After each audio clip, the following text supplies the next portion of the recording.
Yo, yo, yo, yo, yo, yo, yo, Big Kids back up in here. We got 50 Cent and Cameron going over the Kendrick Lamar and Drake beef, and them talking about, hey, I never seen nobody sue.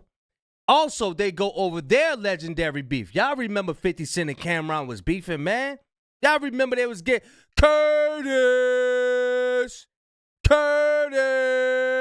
Y'all remember they was on the phone at the radio show. Yo, what's up, babe? What's good? What's good? Then they start arguing. Y'all remember? Yeah, they about to go over all that because they about to expose some stuff we ain't know. So we about to get into this. Y'all know I'm like holding y'all. Without further ado, let's get it. Speaking, you was talking about beefing and battling. What do you think about Kendrick Lamar and Drake's situation right now?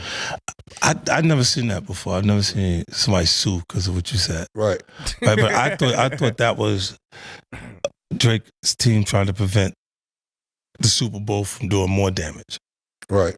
Because if you sue Apple and you sue the Universal Music Group during the period where Apple was over the music at the Super Bowl halftime, if they're already in a lawsuit, so they're already financially having to incur costs to defend themselves, and they know what that is regardlessly. We know how much frivolous lawsuits come through, but it costs you a minimum of the money to cut and handle it. So when they see that, if you then reach out, if his attorneys reached out to corporate at the NFL and said, we have this issue over this song.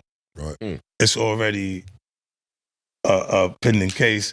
We don't want you guys to allow that to air and then you be a part of the damages. Right. Because it is the largest sporting event possible. So I was thinking that was the angle to stop that record specifically from being played during the Super Bowl. Gotcha. But I've never seen like a rap battle end up in a lawsuit. Yeah, it's pretty hard for him to handle. Because it's look, we old enough to see Kumo Dia LL and shit like that. Yes. You know what I'm saying? So when they get to this point, and Drake's my guy. I fuck with Drake. And I don't know Kendrick, but I've love for Kendrick too. Yeah. It's hard for him to handle this, starting to seem like, because it becomes overwhelming. When you beef with the West Coast, one thing about them niggas territorial. And they stick together so yeah. And what I was explaining to somebody about this was that we don't run around being like East Side, like West Side niggas, you know what I'm saying? Like you got don't even say New York. Yeah, listen, you got New Mexico. It's Queens, it's Brooklyn. Niggas don't even say New York niggas. Like, you know, whether you go to a concert and y'all niggas tour worldwide, but I'm saying you got New Mexico, you got Arizona, you got Portland, you got Washington, you got Nevada. These niggas is every state. These shits is up in Vegas. These shits is up in motherfucking Phoenix. Yes, exactly. Stay line right there. Exactly, man. And I just think that it's tough to end this. The lawsuit is wild. You know what's crazy? So you was talking about Fat Joe and how you guys didn't even really have beef. So we had like a legend for the younger audience. We had like a rap battle thing at one time. And 50, what you did, so we was check what 50 did to Cam, y'all. This was wild. Having interior problems at Dipset. Nobody knew about this. Nobody knew that we was like not on the same page. Right. So when me and you were battling during our music thing, you got members of Dipset to come to your show. And I'm like, so I'm sitting there like, that was such a kind of smoke. Cause I wouldn't have thought about reaching out to Yayo or Lloyd Banks. I'm like, niggas going public with this? I'm like, yo. What was your thought process behind saying, yo, you know what? Fuck the songs. How did this work? Let me say this, look. How'd it go? I was there. I'm in your horse and carriage video. I'm in the pool. Oh, shit. You know what? You told me this. Your horse and carriage video. You told me this before. I was in the pool in the horse and carriage. Wow, that's crazy. So if you look, like when everybody's there, right? Jimmy was not a rapper then. Right. He was your man, like on the side, like in the side, just he was not a rapper at all. Right.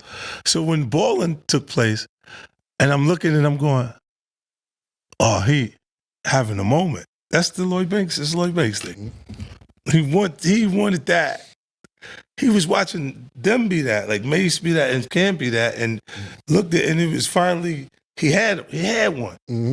And I just looked, and I knew I just took the shot, Murder, to see, because I wasn't sure he was going to go for it. Mm-hmm. But I was like, we like Jimmy better than you anyway, Cam. You got to watch to see how he responds. And then when you see, he like, oh shit, he really like that. Like, get me this, get me Jimmy. Yeah, tell him we want him. We want you at the show, Jimmy.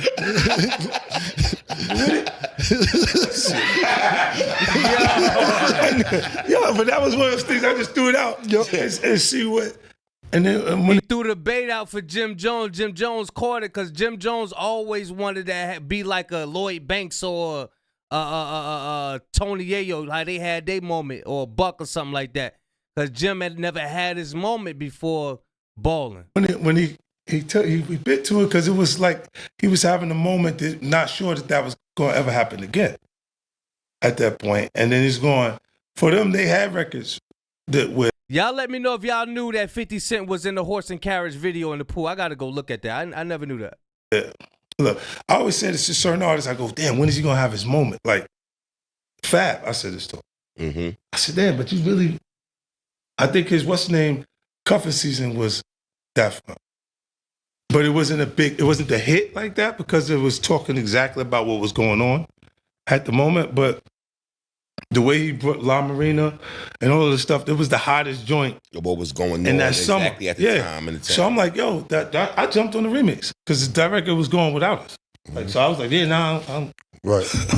I got you. I do that, and then like we performed that joint. How many times did we perform that record on tour? Yeah, couple times. Because it felt like a 50 Cent record to me. Like I was like, this is a hit. Like, but he didn't have like for a lyricist like a guy that's that intricate.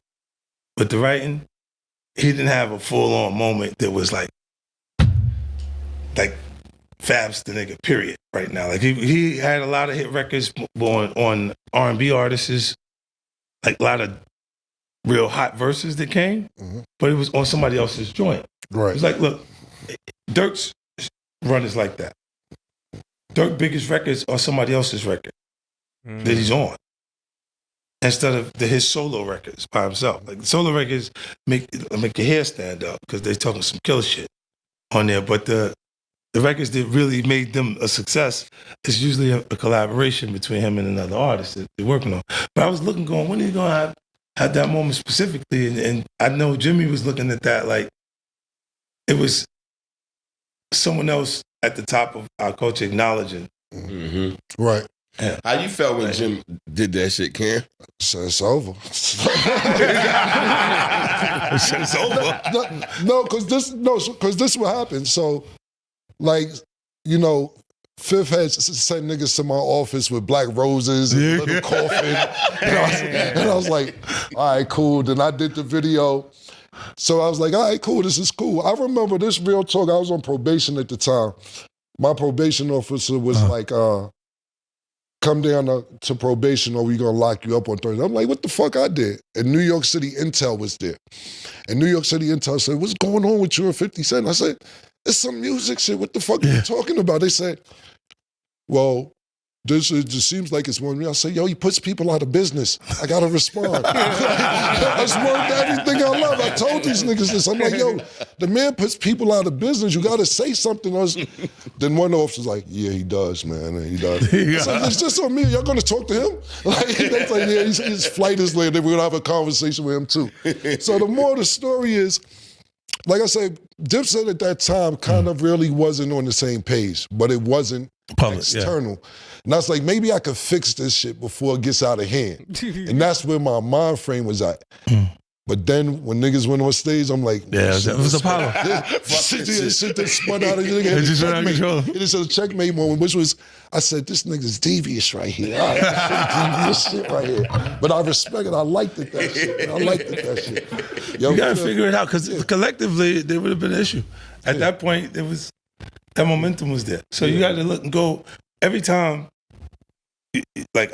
Hey, yo, that's 50 Cent favorite word, yo. Momentum. Momentum. I would look at it and say, how did I used to study Joe and them?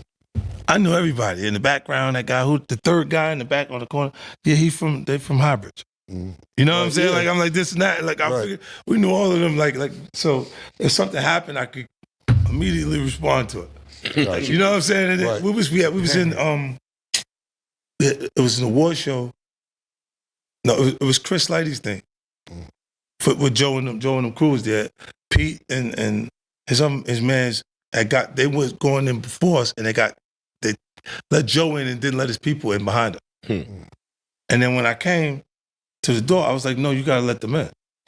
And it's like yeah, they was gonna let my entourage in, but they stopped a couple guys that was with him. But I'm knowing that this is like Pete and the other one that Rich, so my Rich, him and Rich. Nah, not Rich. It was another one. It was he was gonna go.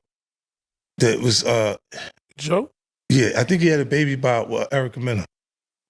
What was his name? Oh, I think he passed away. Yeah. All right, copy. Yeah. But he was one of the ones out of their little crew that they knew to go for. And I'm like, you don't want to leave them out here because it's going to leave them off balance. Right. If his guys that really got him is not there, he's going to be feeling uncomfortable. I'm like, I got them in.